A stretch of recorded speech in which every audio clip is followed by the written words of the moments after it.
Hello.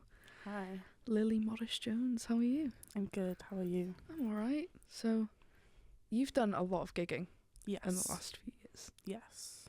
Talk me through it. Talk me through the highlights. Okay, so I was in year 11, finishing school, doing my music GCSE, and my music teacher forced me to do the school gigs. But that obviously gave me the confidence to start gigging and made me realise that I really enjoyed it.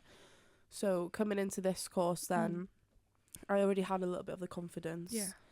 And then after, working with different people and in different bands, I started doing bands outside of college. So I've done charity events, festivals, little pub gigs, done birthday parties, just little things like that. But I really enjoy it. Yeah. So what festivals have you done? Because festivals have been a really big topic.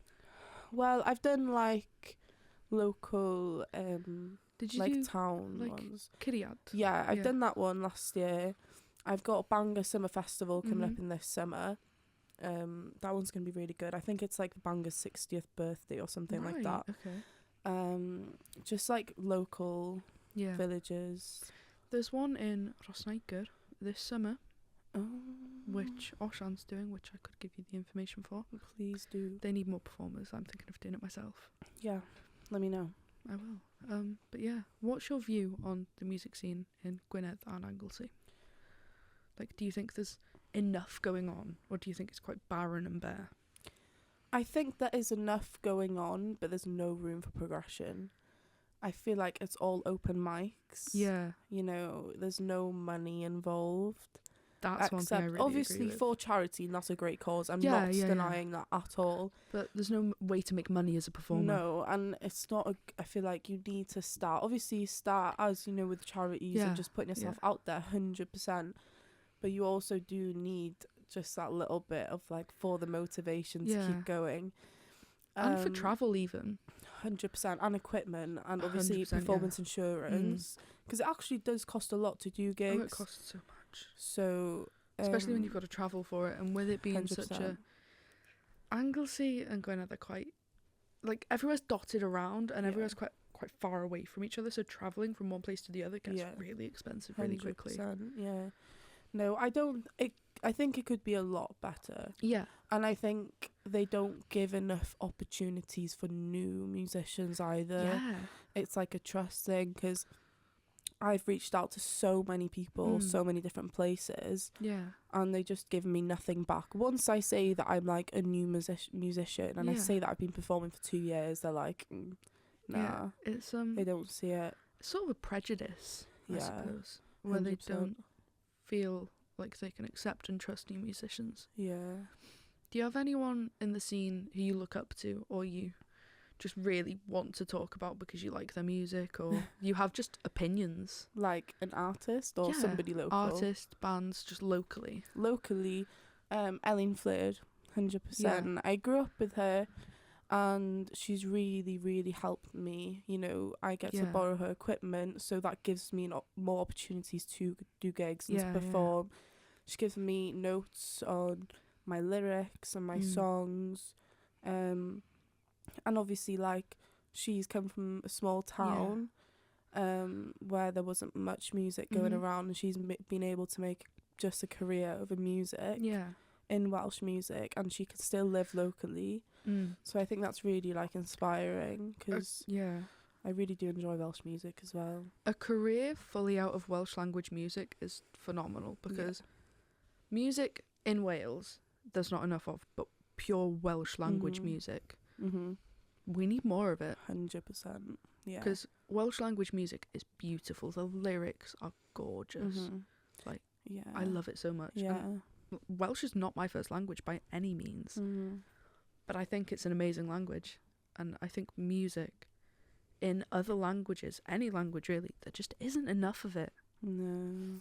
And I feel like young people look at Welsh music to be quite cringe. They do, yeah. And I think Buncath as an example. Buncath are amazing. They're so amazing, but they've also been able to get a younger crowd. which is like an amazing thing to actually spread it, that it actually isn't a cringe thing, and that I think because they look at all the classical sides, and it's not everybody, especially younger people, don't really listen to classical music, and there's a lot of opera, classical Welsh music. I feel like that is the traditional, you know, but I think it's just Welsh music is so important to just keep the language alive. It makes 100%. It makes it a lot more fun and unique. So I don't know, but again, like Buncath has done an amazing job getting getting like a young crowd to really like just, I think they've started something there. Definitely. They really have. They've started almost like a Welsh language music revolution. 100%. Because there was a young girl who came into my work not long ago wearing a Buncath hoodie. They're really big around here, and it's really nice to see. And again, from like a small village, from like the Carnarvon areas, and they've been able to just, you know, they've performed in like the big like Welsh festivals, and like it's really cool. It is amazing. They've gone places, and they're still getting bigger. It's really nice to see. So when it comes to like open mics, like you were talking about, do you think there's enough, or do you think we need more open mics, or even less? I don't think there should be more, and I don't think there should be less, because there is a lot, and I think it's such good fun, you know, and it's nice for people to have that entertainment in their local pubs, because it obviously brings money to the pubs, and then again helps the economy, but no, I think again it's the room for progression. I feel like open mics, obviously they're fun and they're a great thing, but there isn't room for that progression, and I don't think there should be more, because there is loads. There's so many around here.